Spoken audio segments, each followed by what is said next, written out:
Hello guys, Joker the Fool here, and this is my overview of the Theosophy series. So, Splatto Comics is Richard Meyer's imprint. Now, I've reviewed Jawbreakers Forever, that's from the same guy and same imprint, and he also has this 3-book series called Theosophy, kind of, I don't want to say lampooning necessarily, but tackling very modern ideas that arose through the earlier part of this decade, really starting in 2020 with the pandemic, late 2022, or I'd say, 2020 with the pandemic, and also with those riots that went on in 2020, and then in the spring of 2022 involving the war of Ukraine and more of the, I guess, urban city struggle. So we'll start with Pandemic.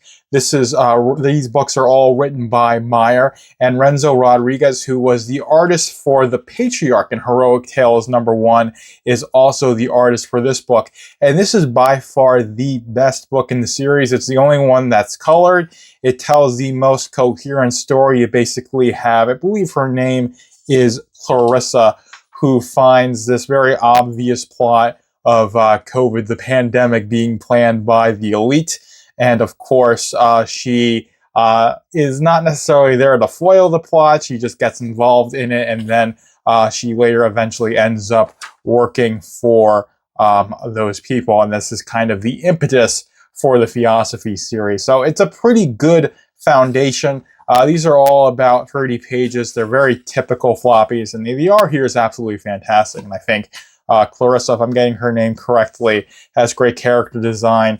Eric Weathers was the letterer for this book, and it was colored by Michael G. So they all do a very fantastic job in providing a really good visual experience, especially Renzo's pencil and ink work really shines here. Coloring is good. Eric Weathers is a very good colorer. And he does, Eric Weathers is a very good letterer, excuse me. And he does a really good job at just making this a really nice reading experience. So it tells, like I said, a very simple story with this Clarissa character getting tied up in the pandemic essentially being planned. And then instead of her getting whacked, she becomes basically a secret agent for the elite that are planning and meddling and everything. So it's a really good start to a possible, or as I'd say, the Theosophy series. But that's really where I would say the strength of the Theosophy series ends. So we're going on to The Ballad of No, or Do As You're Told, The Ballad of No. And while this one is an interesting book, so Kelsey Shannon is the artist, and this is a black and white affair, and this is lettered and written by Richard Meyer. And this basically tells the story of this, psychopathic guy.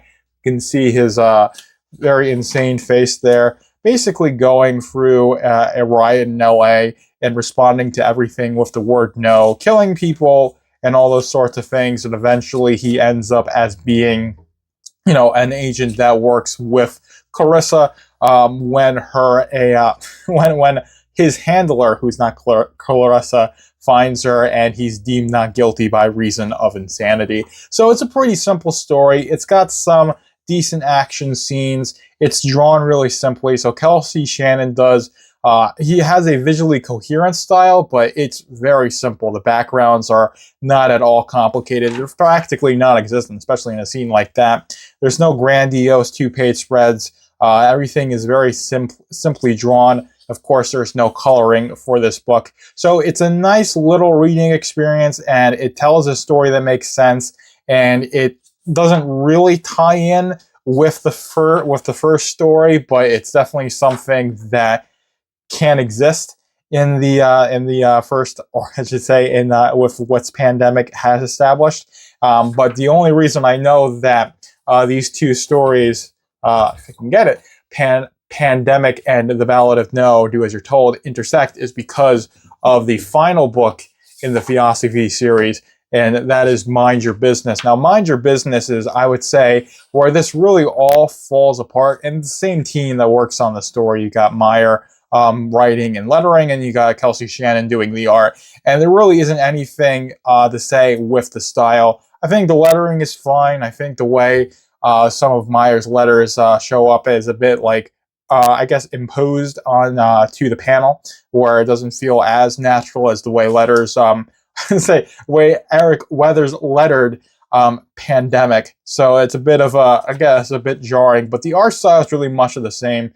These really simple backgrounds and very simple character designs, and some of it gets lost, some of it can feel a little bit too noisy, but Shannon does a pretty good job at having a very simple line and ink, having very simple lines and inks, but using that to tell enough or give the reader enough visual coherency to tell a decent story, at least visually. Where this really all falls apart is the fact that you've got a TikTok live streamer live streaming someone stealing a TV, and they get caught up into a plot to make weapons, and that ends up being sent to Ukraine. The ending is very confusing, and instead of making an ending that makes sense and establishes and ties things together, you've got Clarissa here from Pandemic, and I believe you've got No from The Ballad of No. They involve themselves at the very end of the book, and it kind of makes it like crossover and kind of ties things together, but not really. They just kind of just show up and kind of resolve the end, and then you've got the end here where he's just in Ukraine. And you basically have this one page here where it's like, that's it? Yeah, that's the end of the story, but it doesn't make any sense. And then just this whole thing where he's basically just, I guess, saving face for the fact that the story doesn't make any sense, and it doesn't really tie anything together. Of course, Slava Ukraini is next, but the issue that I have with one, this doesn't really do much to really tie things together and make this feel like a coherent trilogy. It kind of almost got there, but it really didn't. So it didn't really have that much emotional impact. But the issue is with Splatto Comics is that, okay, if I need like another 2, 30 pagers to make the Theosophy series make any sense, that would be fine. It's just that Splatto Comics, your boy Zach is so bad at fulfilling stuff that when you order stuff, it takes years to get the books, actually. And that's a disappointing thing with his stuff, because I think the ideas here are interesting. You just needed some better execution, especially in the third one. The third one is a bit longer, had a bit of a better script, then I would really be able to highly recommend the Theosophy series. But as it stands now, this is one where it's a bit interesting. It's good for half an hour of entertainment or so, because you can read these, half an hour to an hour, and it's decently entertaining, but this doesn't tell a grandiose, super coherent story. And the commentary that it provides on modern society, since it does take place during COVID, and of course having commentary during the riots, and of course the very lax on crime policies and that whole Ukraine war, is pretty weak, and it doesn't build up to any big, meaningful, I guess, moral message that you would think something like this would or should do. So on that basis, narratively, it's pretty weak. Pandemic's art is absolutely fantastic. And these two are well drawn. So Kelsey Shannon does do a good job at drawing those comics, but like I said, in their totality, the story that's told is pretty weak. There are some interesting nuggets in there. So if you want to just, some interesting things to think about, that is. But if you want a really deep, coherent narrative, you're going to have to look somewhere else. But that's my review or my overview of Theosophy. Hopefully you guys enjoyed that, and Joker is out.